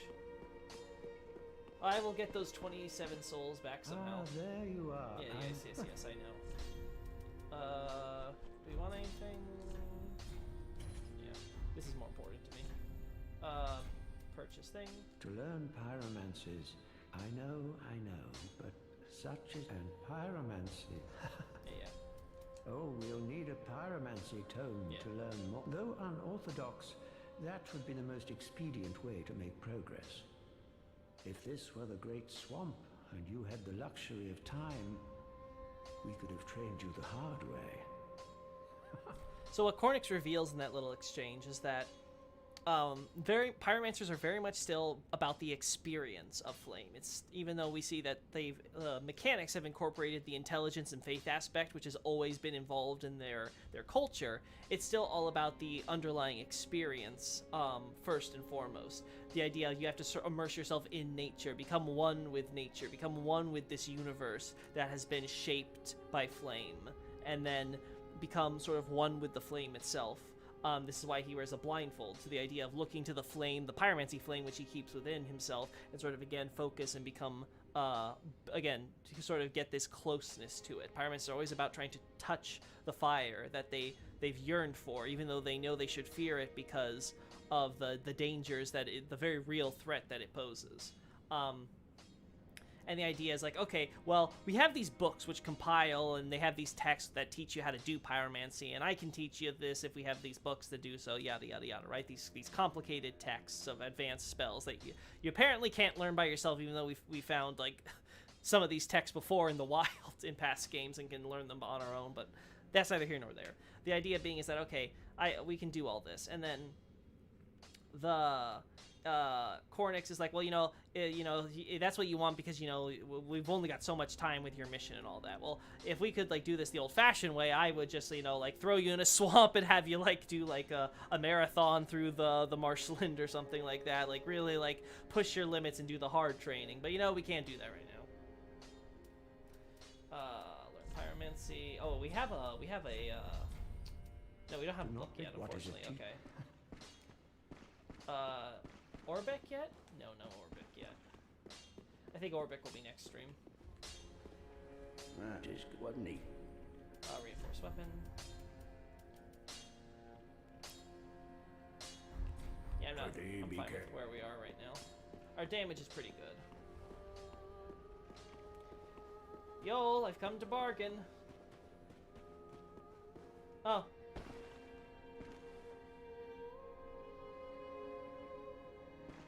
Hello there.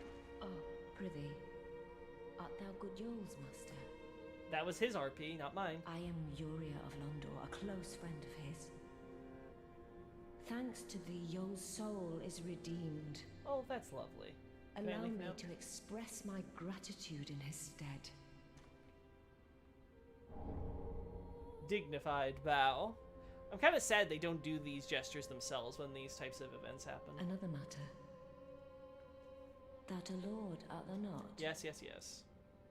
Bearer of the dark sigil, and our Lord of Hollows. Wait, what? For the time thou remainst our lord, we of Londor shall serve thee. Look, lady, I feel like there's some consent missing from this arrangement. I think I've been hoodwinked.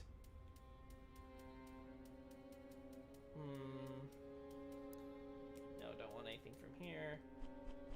Yeah, we don't need anything here. Oh, good Hollow. I'm afraid I must say, Orbeck of Vinheim is a cause of much consternation. Is that so? He proclaimeth himself Lord of Hollows. News to me. If left alone, he may one day imperil thy rule. Nah, it's fine. Fall to this matter yearly, else we are unraveled.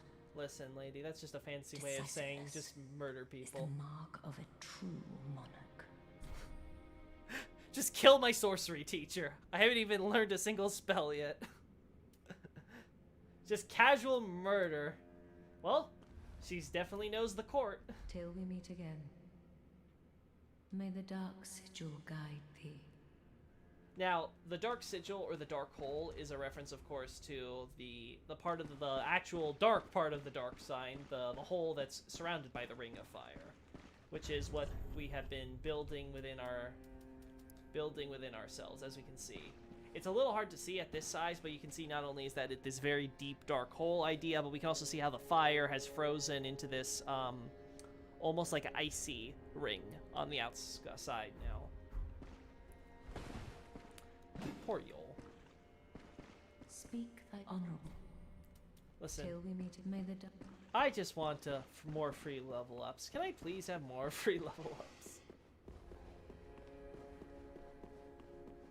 The undead legion of Farum is a caravan of undead Sworn by wolf's blood to contain the abyss, the Legion will bury a kingdom at the first sign of exposure. Joyous bunch, really. Yeah, really, hardcore. Gaining admission to the Legion is a matter of some ceremony. Inside their keep, snuffing out the flames of 3 altars opens the door to the wolf blood. Even accursed undead want to believe they're special, it seems. Naturally. I pity the sorry souls.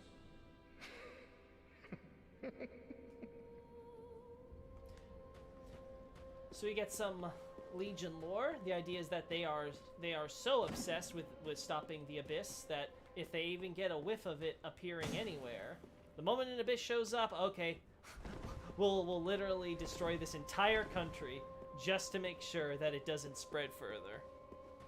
Which, hey, considering what we see in past games, what an Abyss can do, yeah, it's reasonable. The Abyss shouldn't be messed with.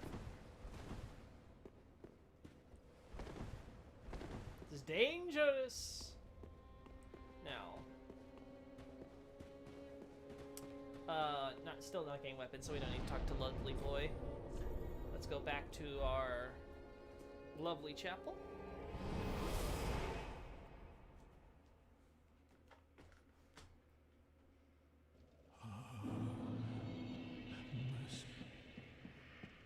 Oh wait, we go this way.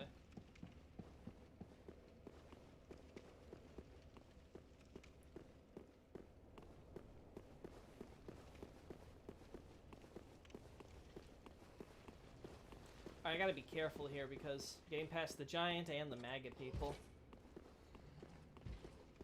Honestly, it might be worth ticking off patches by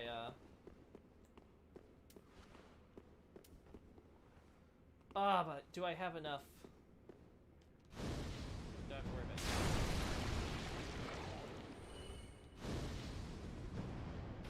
Oh, that's a waste.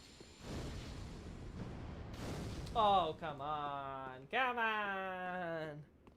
Come on. I could totally throw that.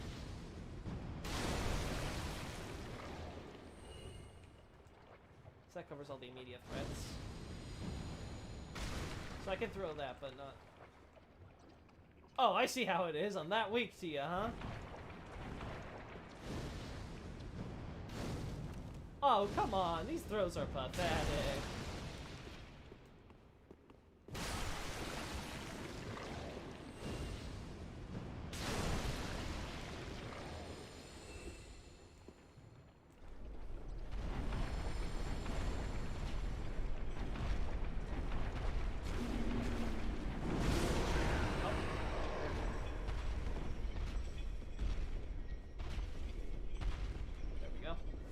Thanks. Now, obviously, first foreshadowing for Rosaria, we have a Maggot Man dropping down from here, and we can already see some of her other boys being their blood seeping down into the Aldrich food bath. The Aldrich Jumbo. Now we come to the main worship area of the church. Ember! Fire with dark. What an appropriate association to make at this juncture.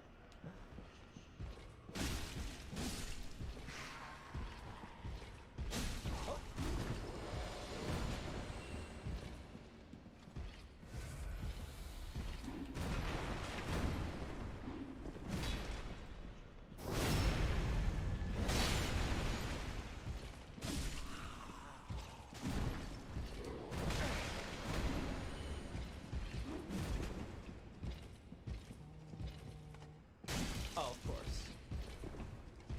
Alright, we're gonna heal before I... Oh, no. No, no, no.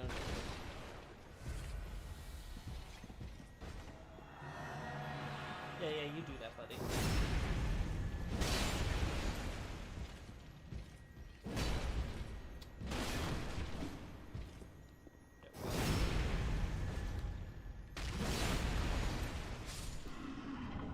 play out quite like I planned, but I made it work. So as we can see, we have these guys worshipping and praying here. Despite their former loyalty to Osiris and obviously their holy magic, it seems that everyone is more or less complicit with this deep corruption at this point. You can see it all on the floor everywhere here. We can see how, unlike outdoors, where obviously they haven't paid much attention, indoors, the statues of Caitha have been covered with these red blankets, sort of to obscure the statues in lieu of the fact they haven't had the time to kind of properly remove them and replace them. But the idea being is that no longer is Caitha / Velka being worshipped here as a god of the Way of White of Anor. Instead, they are worshipping the Deep. For the Deep was ironically, the thing that gave them comfort despite being something they feared so much. It was the only thing they could trust would be dangerous enough to help them defeat the corruption. Sort of showing the Aldrich horror of faith in many respects.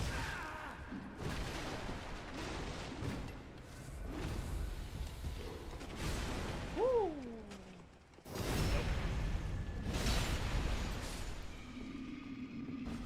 Join the dead.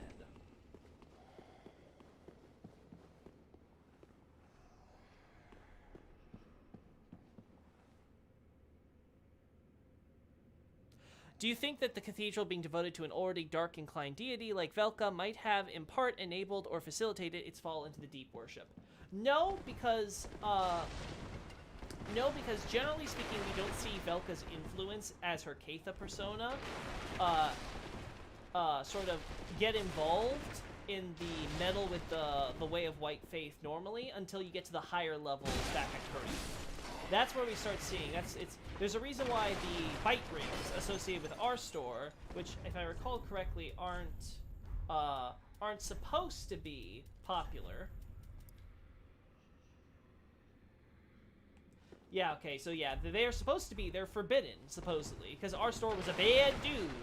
He was a bad dude living while Velka was still around in that time, and he was doing some very shady, dark experiments, and it was like, suspicious old man. So he's now known as the Impaler. He sort of has this somewhat negative reputation, like Vlad the Impaler, to people outside of his home country.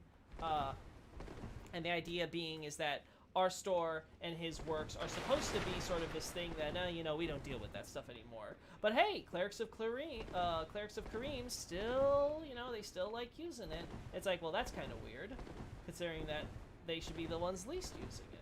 So again, it's not until you really get to their home country, especially in the upper echelons, that you see the dark become a super big influence. Otherwise, Caitha's just this very sympathetic deity for most people. And she's just, she's goody two-shoes goodness. Even though there's that dark undercurrent that hints at who her true identity is. The problem for the cathedral here is that they don't have, none of their holy magic from the gods, Caitha or otherwise, are of any use. You could consider that a commentary on miracle builds, but the idea basically being is that here they are using essentially flame sorcery with these candlesticks.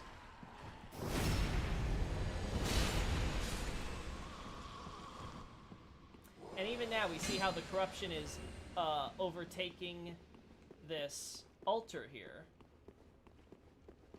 And they would rather worship that, because if they can get a hold of even a smidgen of its power, it seems to be of more use than the holy magic that they've been taught and have placed their faith in. So you can easily see how the corruption just slowly overtook them out of, simply put, fear. It was just desperation and fear. They were in a very stressful situation, and inevitably some people crack.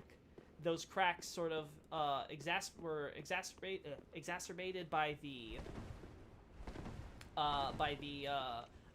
continued building of stress as things just, it seemed like it was never ending, right? And then just eventually everyone just was all using it. Even if they didn't formally fall to the dark, they had pretty much already, they'd all but basically just embraced the dark on its own merits. Huh. No patches. Yeah, I feel like I've really screwed up the quest here. Right, I was gonna try to get Patches the other way, right? We'll see. We'll see that right now. Because I have some souls I need to spend, and I don't want to waste them. All right, so this will help us get by Giant Buddy.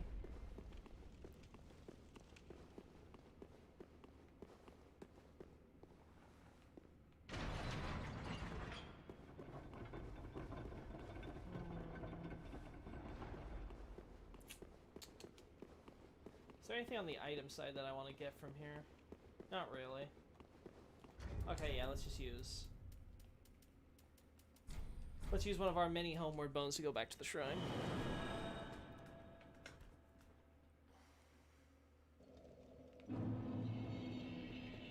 We've almost cleared most of the cathedral though, so next time it's probably going to be Irina finishing off the cathedral with the bosses and stuff. Oh, you know what? While we're waiting for Old One to pass through. While we're waiting for the Demon of all demons to finish doing his fog thing. Welcome. Let's get rid of this. Farewell, Ashen One. May the flame. I'm gonna trivialize that poor old Abyss Watcher fight.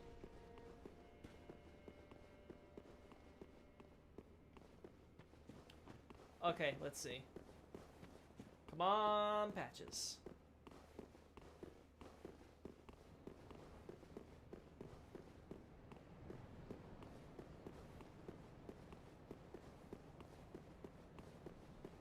Look, Patches, I'm not looking.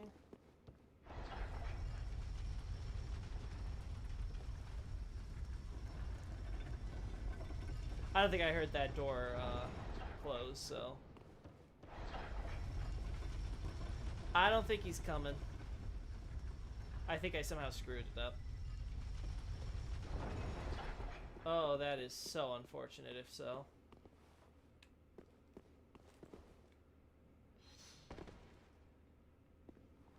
Hey, Firekeeper. Can you give me your stuff? Thank you.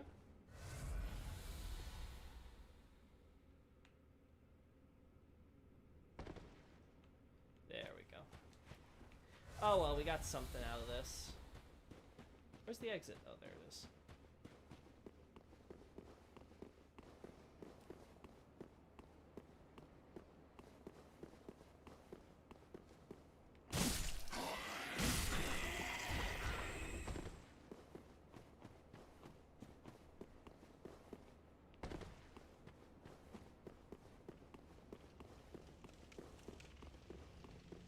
I saw you load in there, game.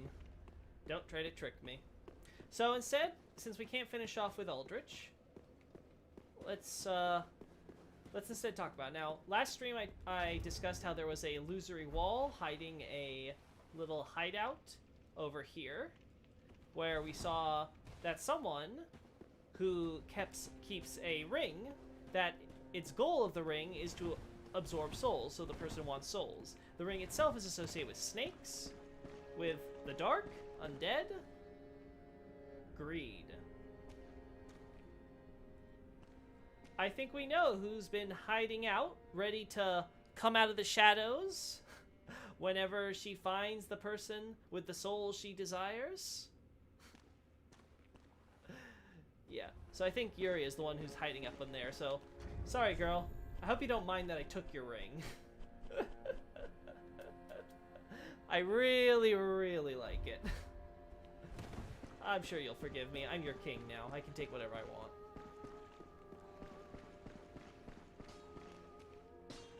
No, nothing more from you. So with that little bit of lore tidbit, I think we're going to call it a day. I want to thank everyone for joining me for this. Had a lot of fun. I'm looking forward to seeing how things go tomorrow. Hopefully we can do another one around this time.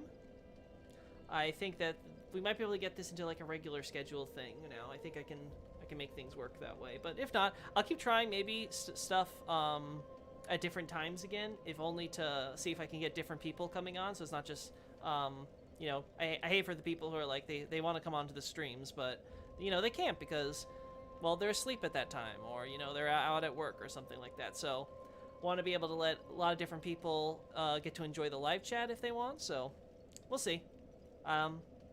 Feedback's always appreciated on this, kind of getting an idea what you guys want. So thank you so much. Bye for now. Later.